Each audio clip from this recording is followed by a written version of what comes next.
तो दोस्तों अब केदारनाथ धाम में चारों तरफ बर्फ है, कोई आवाज नहीं, ना घंटी ना जयकार का आवाज, अभी बस खामोशी छाई हुई है। यही है सर्दियों का केदारनाथ। आज 19 दिसंबर है और केदारनाथ धाम का कपाट बंद है, लेकिन फिर भी हर साल कुछ लोग ऐसे होते हैं जो कुदरत की चेतावनी को अनदेखा करके केदारनाथ धाम जाने की कोशिश करते हैं, वो भी जब भारी बर्फबारी हो रही हो तब। तो अब सवाल ये है कि सर्दियों में केदारनाथ धाम जाना इतना खतरनाक क्यों है? क्या ये सिर्फ ठंड है या इसके पीछे कुछ और सच्चाइयाँ भी छुपी है? तो आज इस वीडियो में हम जानेंगे पूरा सच क्या है, तो आप लोग वीडियो को पूरा देखिए। हर हर महादेव, जय श्री केदार। तो दोस्तों नवंबर के बाद होते ही केदारनाथ धाम का तापमान -10 डिग्री सेल्सियस से -20 डिग्री सेल्सियस तक पहुंच जाता है। 10 से 15 फीट तक बर्फ जमा हो जाता है और तेज बर्फीली हवाएं चलने लगती है। यहाँ ठंड नहीं चुभती, यहाँ ठंड मारती है और रास्ते गौरीकुंड से केदारनाथ ट्रेक पूरी तरह बर्फ में दबा रहता है। रास्ते गायब हो जाते हैं, पता ही नहीं चलता है कि रास्ते कहाँ से थे, और अगर इस रास्ते में कोई चले तो उसका एक गलत कदम और वो सीधा हजारों फीट नीचे खाई में चला जाएगा। आप लोगों को तो पता है कि केदारनाथ धाम तक पहुंचने के लिए पहाड़ी रास्तों से होकर चलना पड़ता है और रास्ते के साइड में काफी खाई है, तो सर्दियों में बर्फ जमा रहने के कारण पता ही नहीं चल पाता है रास्ते का। और केदारनाथ धाम की ऊंचाई 11,755 फीट है। सर्दियों में यहाँ ऑक्सीजन कम, सांस फूलना, चक्कर आना, बेहोशी जैसी समस्याएं होती है। कई लोग समझते हैं कि हम जवान हैं, फिट हैं, तो हमें कोई दिक्कत नहीं होगा, लेकिन पहाड़ किसी की उम्र नहीं देखता। और अगर आपको कुछ हो भी जाता है सर्दियों में ट्रेक के दौरान, तो यहाँ पर आपको ना ही डॉक्टर, ना दवा, ना नेटवर्क मिलेगा आपकी हेल्प के लिए। और सर्दियों में रेस्क्यू नामुमकिन होता है, क्योंकि सर्दियों में हेलीकॉप्टर उड़ नहीं पाते बादल और बर्फ के कारण, और जीपीएस काम भी नहीं करता है। तो अगर आप फंस गए तो भगवान ही आखिरी सहारा होते हैं। कई बार तो सेना और प्रशासन भी मजबूर हो जाते हैं। अब मैं कुछ सच्ची घटना आप लोगों को बताती हूँ जो लोगों के साथ हो चुका है। तो कुछ युवा बिना परमिशन के जनवरी महीने में चढ़ गए थे केदारनाथ धाम, और जनवरी में काफी बर्फ होती है, तो वो रास्ता भटक गए। मोबाइल बंद हो गया उनका, क्योंकि बिजली नहीं था, और 2 दिन बाद जब उनकी खोज हुई तो सिर्फ बैग मिला। तो केदारनाथ बुलाता जरूर है, लेकिन नियमों के साथ, और बिना नियम के जो भी पहुंचेगा उसका तो क्या होगा वो तो भगवान ही जाने, क्योंकि सर्दियों में भगवान ध्यान में चले जाते हैं और उनकी पूजा ऊखी मठ में होती है। तो श्रद्धालुओं को ऊखी मठ में दर्शन करना चाहिए, केदारनाथ धाम में नहीं। सर्दियों में प्रकृति को विश्राम दिया जाता है, और जब भगवान विश्राम करते हैं तब भक्त को भी रुक जाना चाहिए। और केदारनाथ धाम अभी नहीं जाना चाहिए, अभी देवी देवता का वास रहता है केदारनाथ धाम में, और उनको परेशान नहीं करना चाहिए। हम इंसानों के लिए तो 6 महीने कपाट खुला रहता ही है, तो उस समय हमें पहुंचना चाहिए, अभी नहीं। 6 महीने देवी देवता और 6 महीने श्रद्धालुओं का टाइम होता है।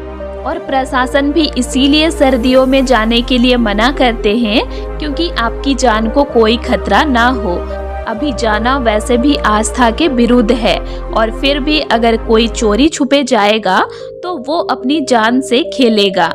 पहाड़ के लोग कहते हैं हम यहाँ पैदा हुए हैं, हमने बर्फ को गिरते नहीं लोगों को निगलते देखा है। और स्थानीय लोग बताते हैं यहाँ पर मौसम मिनटों में बदलता है, आसमान साफ रहता है, लेकिन अचानक कहीं से बर्फीला तूफान आ जाता है और रास्ते पहचान में भी नहीं आते। वो बताते हैं जो पहाड़ की नहीं सुनते, पहाड़ उसे छोड़ता नहीं है। और अभी तो वन्य जीवों का खतरा भी काफी ज्यादा बढ़ जाता है। जैसे सर्दियों में श्रद्धालु नहीं पहुंचते हैं केदारनाथ धाम, तो भालू, हिम तेंदुआ, जंगली कुत्ते, नीचे की तरफ से ऊपर आ जाते हैं। जब इंसान पहाड़ छोड़ देता है तब पहाड़ पर सिर्फ प्रकृति राज करती है, तो खतरा अभी ज़्यादा बढ़ जाता है, क्योंकि अगर वन्य जीव आपको रास्ते में पाएंगे तो वो सीधा आपके ऊपर अटैक करेंगे और आपकी सुरक्षा के लिए कोई वहाँ पर नहीं रहेगा,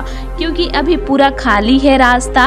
और अगर आप जंगली जानवर से बचते हुए ऊपर चले भी गए तो आपको रात हो जाएगा रास्ते में ही, क्योंकि अभी दिन छोटा है और जैसे रात होगी वैसे ही आपको कुछ दिखाई नहीं देगा, क्योंकि बिजली अभी पूरे रास्ते में कहीं पर भी नहीं है और रास्ता में बर्फ जमा हुआ है, तो अभी यात्रा करना खतरे से खाली नहीं है। और ठंड की बात करें तो ठंड अभी काफ़ी ज़्यादा है। अभी ठंड से हाथ पैर सुन्न हो जाते हैं, बोलने में लड़खड़ाहट होती है, दिमाग काम करना बंद कर देता है और सबसे खतरनाक नींद आने लगती है। नींद का मतलब नींद नहीं आती, मौत बुलाती है। ज़्यादातर हादसे ओवर कॉन्फिडेंस, सोशल मीडिया प्रेरणा और बस एक बार सोच रखने वाले ही हादसे के शिकार होते हैं। तो इसीलिए अभी जब तक कपाट बंद है तब तक कोई भी भक्त केदारनाथ धाम जाने की कोशिश ना करे। अभी अगर आप लोगों को केदारनाथ बाबा का दर्शन करना है तो आप लोग ऊखीमठ के ओमकारेश्वर मंदिर में आइए और बाबा का दर्शन कीजिए। अभी अप्रैल महीने तक बाबा ऊखीमठ में ही रहेंगे, फिर अप्रैल महीने के लास्ट तक केदारनाथ धाम का कपाट खुल जाएगा। फिर सभी श्रद्धालु केदारनाथ धाम पहुंचकर बाबा केदारनाथ जी का दर्शन कीजिएगा। अभी मंदिर बंद है और बर्फ से ढकने लगा है, रास्ते बर्फ से ढक चुके हैं, केदार घाटी सफेद हो गया है, मानो सफेद चादर पूरा केदार घाटी को ढक दी हो। तो अभी नज़ारे तो काफ़ी खूबसूरत हो गए हैं, लेकिन इस नज़ारा को आप लोग सिर्फ वीडियो के माध्यम से ही देख सकते हैं, क्योंकि अभी यहाँ जाना सुरक्षित नहीं है, काफ़ी खतरा है। तो कोई भी चोरी छुपे ट्रैक करने की कोशिश बिल्कुल भी नहीं कीजिएगा, वरना आप खुद ही समझ जाना कि आपके साथ क्या होगा।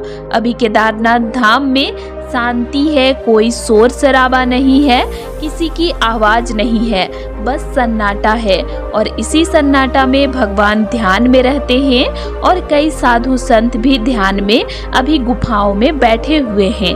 तो उनको परेशान करना अपने स्वार्थ के लिए ये तो बिल्कुल भी उचित नहीं है। देखो, केदारनाथ कोई पिकनिक स्पॉट नहीं है, यह तपस्या है, यह अनुशासन है और यह धैर्य है। तो मैं आप लोगों को क्या समझाना चाहती हूँ ये तो आप लोगों को भली भांति समझ में आ चुका होगा। और अगर आपको जाना ही है तो सही समय पर जाएं, सही नियमों के साथ जाएं और दर्शन करके भगवान का धन्यवाद जरूर कीजिए। तो दोस्तों, आज के लिए इतना ही। और आप लोगों को मेरा आज का इन्फॉर्मेशन कैसे लगा ये मुझे कमेंट करके ज़रूर बताइएगा। और वीडियो अच्छा लगा तो वीडियो को लाइक कीजिएगा और साथ ही चैनल को सब्सक्राइब भी ज़रूर कर लीजिएगा। और अगर आप लोगों को केदारनाथ धाम से रिलेटेड और भी वीडियोस देखने हैं तो मेरे चैनल में अपलोड हैं, आप उनको भी देख सकते हैं।